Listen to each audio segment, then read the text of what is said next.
So this is at least the government's fifth set of proposals on public order in the space of 2 years, making the same claims about the latest set of proposals as they said about all the last ones, and they keep coming back again and again, making all the same claims again and again, making all the same promises about what this legislation will achieve as they did about the last one and the one before that. This is Groundhog Day. And you've got to wonder how chaotic and incompetent this Home Secretary is, that she has to just keep legislating for the same things again and again. Now, you can see why Conservative ministers might be worried about an organised minority of people causing disruption, people who want to protest against decisions made by the Prime Minister, who ignore all normal rules and have no respect for everyone else, causing serious disruption to the nation, to the government, lighting skip fires from Uxbridge to Selby, and causing chaos in our public services, our transport system, our economy and our financial markets. So yes, to the Home Secretary, to quote her words, those disruptors are selfish. Yes, the public are sick of them. Yes, we have had enough of them, and it's why we want to get rid of all of them, not just in the by-elections, but in a general election too. And you can see why the Conservatives are so sensitive about extinction and rebellion, because they're now, as a party, so addicted to rebellion, it's taking them to the point of extinction. They should stop inflicting this chaos on everyone else.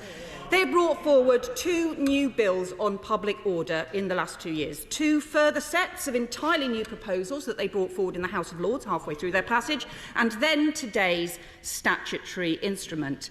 If only they had found similar time in Parliament for legislation on violence against women and girls, we might not have such disgracefully low charge rates for rape and sexual assault, or appallingly high and persistent levels of domestic abuse. But instead, Mr Deputy Speaker, we've just got the chaotic repetition of the same debates, the same promises about legislation again and again. It is total chaos.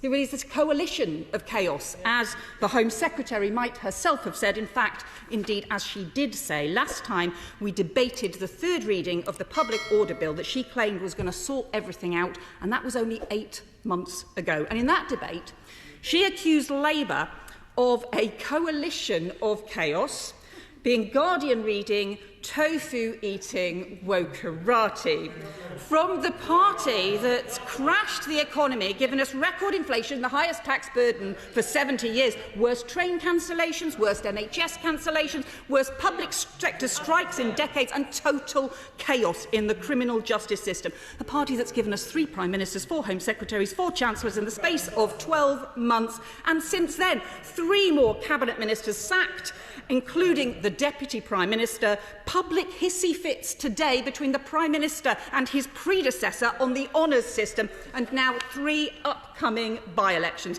So no, they are definitely not a coalition of chaos, not least because any internal party coalition they ever had has clearly collapsed.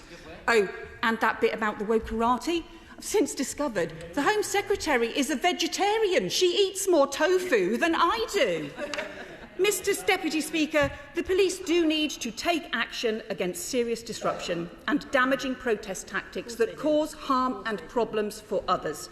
Here in Britain, we have historic freedoms to speak out against things that we agree with, things that we disagree with, and we also have rights to be protected against serious disruption and dangerous protests by others.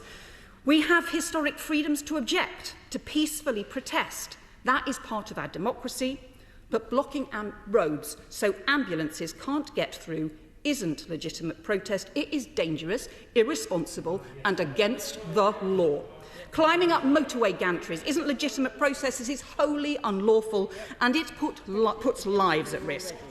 That is why Labour supported increasing the penalties for blocking roads, why we put forward measures to make it easier to get injunctions to prevent damaging protests, and why we put forward measures to prevent intimidation and protest outside contraception and abortion clinics and outside vaccine clinics. And it's why we have criticised groups like Just Stop Oil and Extinction Rebellion for damaging protests that even put lives at risk. The police have a serious and important job to do in a democracy, making sure that people can go about their business and also protecting our historic freedoms. But they already have the powers to do exactly that. Now, the Home Secretary is claiming today that this latest measure is about slow walking.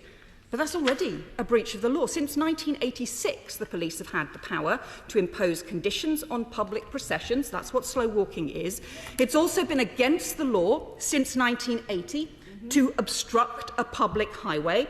And indeed, the policing minister said last month himself, he said, the police are using Section 12 of the Public Order Act 1986 following recent disruptions in the last 10 to 14 days. The roads have typically been cleared within 10 minutes.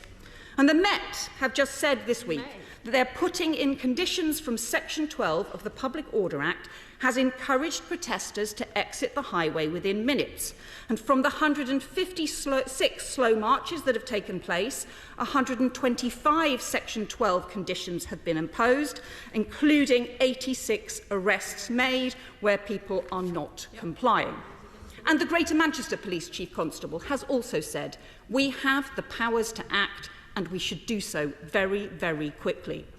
But instead of working with the police, so they have the training, the resources and the support to appropriately enforce the law, the Home Secretary just keeps coming back to Parliament, waving another bit of legislation to chase a few more headlines and distract people from the fact that it's this government that is hell-bent on causing chaos and disruption for the British people. They brought a statutory instrument before us today, claiming that it is to clarify, but instead it makes the law even more confusing. They failed to bring it in through the normal parliamentary legislative processes, legislation that can be scrutinised and amended, and heaven knows we've had enough primary legislation where they've had the opportunity to do so. The bill, for example, refers to normal traffic congestion now being a significant factor. Well, what does that mean? Does that mean if there are roadworks causing a local traffic jam and some protesters happen to cross the road, they can be arrested for the traffic jam? Yeah. It redefines serious disruption to instead mean everything which may be more than minor. Which may? Does the Home Secretary really think anything which may, only may, create more than minor noise, for example, should be able to be banned by the police? Once again, this is not about the seriously disruptive Just Stop Oil protests, which are rightly already against the law. Instead, what it is doing is giving the police the power to prevent any and every campaign group protesting outside a local library or swimming pool that is about to be closed because it may be a little bit more than minor. And this makes it harder for law-abiding peaceful campaigners who want to work with the police to organise a limited protest, something we should all want people to do, all for the sake of the Home Secretary getting a few more headlines. She says she wants to defend free speech and our pluralist free society very robustly indeed, just only if it is speech that she agrees with and only if it isn't too noisy.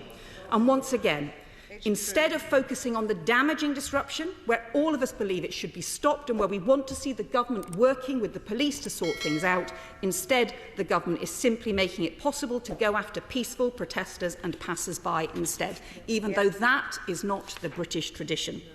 So this is a Home Secretary who's now so obsessed with serious disruption because she and her party are busy creating it. A party that's become addicted to causing serious disruption in politics, in our economy, in financial markets, in workplaces, our transport system, our NHS, our public life and our communities, and has no idea what stability and security look like because they're too busy seriously disrupting themselves. So yes, the country is sick of the serious disruption this Conservative Party is causing. Yes, we do want to put an end to this serious disruption and chaos that is letting everyone down by kicking them out of office, because this isn't about Just Stop Oil, it's about a Conservative Party that has just stopped governing. That's why we need a